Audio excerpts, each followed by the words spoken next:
Hello guys, good morning. So welcome back to my YouTube channel. This is Otoboy Zone.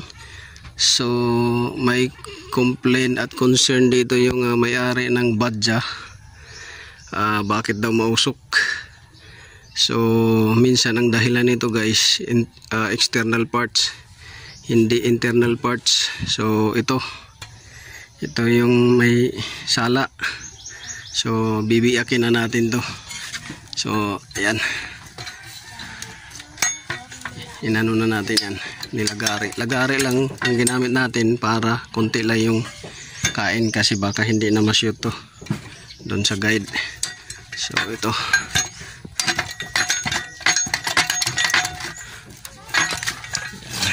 parang ayaw pa yata guys, pumayag. Oh yun guys, pumayag na. So yan yung laman. So ito silencer yan, tawag dyan, silencer. So ito yung sinasabi ko sa inyo, ilawan natin, carbon. Pag napuno to ng carbon, mausok. Pag mapuno rin ng langis o yung carbon, mag moisture na, sumasama din yan. So kita nyo. So anong gagawin natin dito? Lalagyan natin yan guys ng filter, carbon fiber wool, para masala niya yung carbon. Kasi ito, yan, silencer. Kung sa sasakyan ito guys, itong silencer na to, nakabalot to ng carbon fiber wool or filter. Ngayon papasakan natin yan para smooth. Walang lalabas na carbon powder, wala rin lalabas na usok na maitim at puti. So yan. So hanggang dito yan, silencer uli. So ang gagawin natin dito, baka kakatingin din natin to. So dalawa kasi silencer niyan, kita nyo. May silencer doon, tatlo yung butas. So dalawang hati na naman tayo nito guys. Dito na naman tayo magbiyak nito.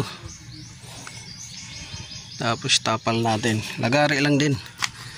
So yan, dito kasi ito silencer din yan. Kung sa sasakyan to, catalytic to. Ito dito catalytic, pero silencer din yan. So yan yung dahilan kung bakit mausok yung motor. Tapos pagka tinanggal mo yung tambutso, walang usok kasi ito yung may sala rin. So dapat dito hatiin nga natin na sana dito para malinis din to, dahil silencer din dito. Pero di na natin itong pakialaman. Dito tayo sa dalawang silencer kasi mas malaki yung compartment nya. Yan, mayroon dito. Ito pagbuga dito ng exhaust gas, lalabas dito, hihina yung tunog dahil may silencer. Kaso maiimbak dyan yung carbon, yun yung time na lalabas. At yan o, yan yung cause ng mausok na puti at itim. So yan, sana may nakuha kayong konting knowledge dito guys. This is Otoboy Zone. Maraming salamat sa pakikinig, panonood. God bless you all. So yun, lalagyan natin carbon fiber wool, kakatingin dito another carbon fiber wool. Ito dito ipaplasing lang natin hanggang doon. Mayroon din dito silencer kagaya nito, silencer. So yun,